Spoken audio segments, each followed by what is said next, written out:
Hello there, this is Valerie White Williams, and I am coming to you today to talk about why teaching yourself how to sing is difficult.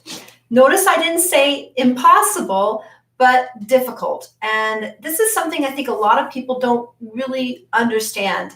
I have talked at length about how many artists have had training, which isn't necessarily voice training, but piano lessons, instrumental lessons, theater lessons, choir, all contribute to an artist's development. And I've also spoken that some people grow up in families where music is ever present. Everybody sings. They all have a house band, a family band, or they sing at church all the time, or they have jam sessions at home. So people in those environments are definitely going to have a head start because they're around people that are singing and they just learn just from their parents. But for those of you that really want to learn to sing well, I see people struggle again and again with similar concepts. And here's the reason why learning to sing from a course or from person or even me on the YouTube video. I mean, I actually had a new student today who came and she's been watching my videos and she found out that she lives a short drive from me and we had a lesson. And even though I have about 100 videos on my YouTube channel that talk about all these vocal techniques, the issue is that you can watch those videos and you can attempt to do the exercises, but you don't always do them correctly. Because with the voice, it's all about coordination. And most of us, the way we breathe and the way we speak and what we're doing with our jaw and how we're going to open our mouth are things that we're not really aware of. We don't know what we're doing and we can't really feel that. And so you can watch a video, you can watch a really good singer, you can even watch someone who's going to tell you exactly what to do. Like I talk a lot about the jaw and let your jaw be loose.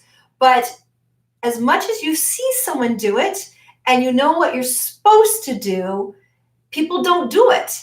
Because, for example, the jaw, in most cultures, it's considered rude to have your mouth open, to go, And so we have derogatory terminology like, oh, you're a nose breather or you're a mouth breather. That's what I meant to say. Dyslexia moment. And so people really struggle with loose jaw.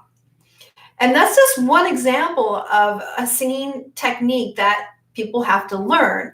And I can't tell you how many times I've worked with people and I say, you need to open your mouth. And they're like, or they think they open it just like a tiny bit, and they think if they do this, it's like a car is going to drive through. So this is what's challenging about singing. And that's just one little aspect because singing is involved with breathing. It's about posture. It's about what we're doing with our mouth. And the mouth can shift based on the kind of singing we're doing, whether it's classical, which is going to be more this position, than pop, rock. And so that can feel weird. So we have our patterns. It's kind of like physical therapy. You have to actually retrain the muscles. And the hard thing is, it's not what you're training for, but being aware of what you're doing. See, that's the secret, is that people can tell you what to do, or you can watch somebody do what to do, and then you think you're doing it. You think you're doing what they're doing, but you're not. And it's just a very slight variation that's going to make a difference. It's kind of like doing yoga or even weight training. So you can do weights, but what you can do is sometimes you're going to train wrong because your posture isn't aligned, or you're not using the right weight, or you're doing something that's slightly off. So you're going to build up the wrong muscles, or you're going to have an imbalance. So that's the thing about vocal training, is that it really helps to have someone see you and then go, this is what's going on. You're not opening your mouth, or you're saying the words a little strange, or it doesn't quite work. Because again, another thing is sometimes words are really the problem for some singers, because the words, we don't sing the way we speak. We do, but we hold things out. And so it feels really awkward to go, again, I love you. And then the U vowel is a really tough vowel to hold. So you're going to go U. It's going to sound pinchy because if it's a high note, you have to modify, I love you. So not really singing ooh, I'm singing something else. And so there's just lots and lots of little things like that that can create a singer sounding clumsy and not clean. And so it's tough. I'm not going to say it's hard. So if you want to teach yourself to sing, what I really think you need to do is videotape yourself. This is the only way. Or record yourself and really listen and check what you hear with what you see other people doing. So, and it's hard. Really, here's the deal. If you can't afford voice lessons, just take a lesson. Just get some coaching. You know, a lot of teachers want you to do regular lessons, but sometimes just getting a few lessons here and there is going to give you what you need. It's going to save you lots of time. And here's another thing about lessons. You know, a lot of people will go, okay, I want to find the cheapest teacher. You know, it's like you're buying a shoe. Like you buy a shoe anywhere, you know, you're just going to find a shoe, like they're all the same. It's not that way. You can have a voice teacher that is just okay, and you can invest a lot of money and they might be a cheap deal in town, but you're not going to make progress. Or you can go to a teacher who really can diagnose, tell you exactly what you need, and then give you like a doctor. It's like, okay, here's your assignment. You're going to practice this, you're going to practice that, you're going to build this. And then you're going to make way more progress in that one lesson than you would maybe 6 months to a year with somebody who you're just like rolling on a ball or something, which I've had students go, just roll on the ball and feel the breathing, you know, because a good teacher will diagnose and fix it and give you something to work on. That's how it goes. So if you really want to train, I advise you find a way to get at least some lessons or get a lesson or just get on the program, because singers need feedback. You really need that one-on-one feedback, because I've seen it again and again. And here's another example. I had a student years ago and she took summers off. She was a college student. And then she had a teacher that was going to teach her to do the Vocal.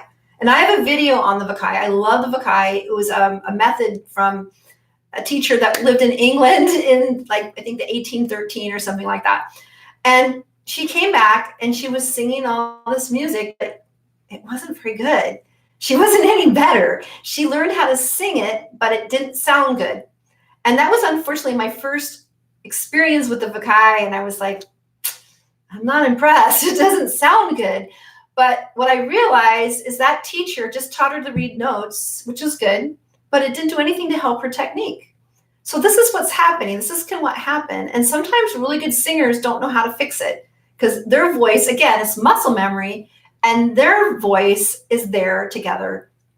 And they don't know how to help somebody who's got some awkward qualities and how to clean it up. In fact, my own daughter told me that today. She took lessons from me. She's a great singer. And she goes, Mom, I just don't think I could teach voice. I would just get frustrated. I'd just say, do this, and they can't do it. And I wouldn't know what to do. I don't agree. I think she could learn how to do it, but that's the thing, is some great singers just don't have the ability to break down and help people, because you have to break things down. You need tasks, and then you need to go forward so you can actually build some new habits. So that's a little bit rambly today. It's 8 minutes, 9 minutes. So I'm going to go ahead and read the comments here.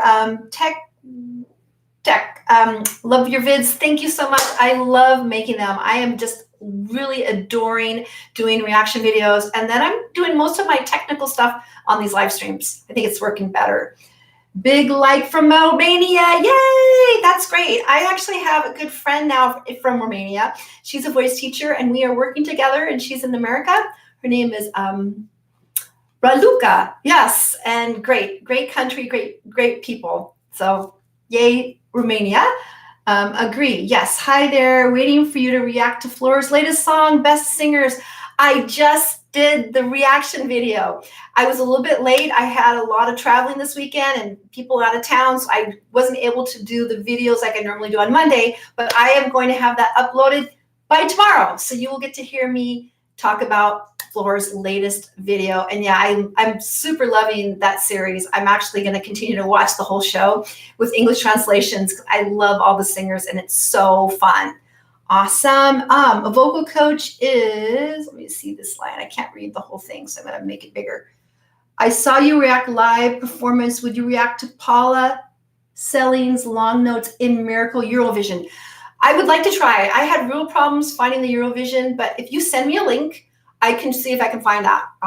Yes. So when you send me a link, it makes it easier for me to find and add those to the reaction videos because I have quite a growing list. I can only usually do 3 to 4 reaction videos a week if I'm lucky, but I'm trying to do more. And I think my life is getting a little more settled, so hopefully I can keep that schedule. All right, guys, I love you so much. Thanks for all the likes, shares, and subscribes. Keep singing. Everybody can sing. That's my other mission. I love reacting to great singers, but to be honest, we all can do it. Yeah. All right. Thank you so much. Talk to you later. Bye.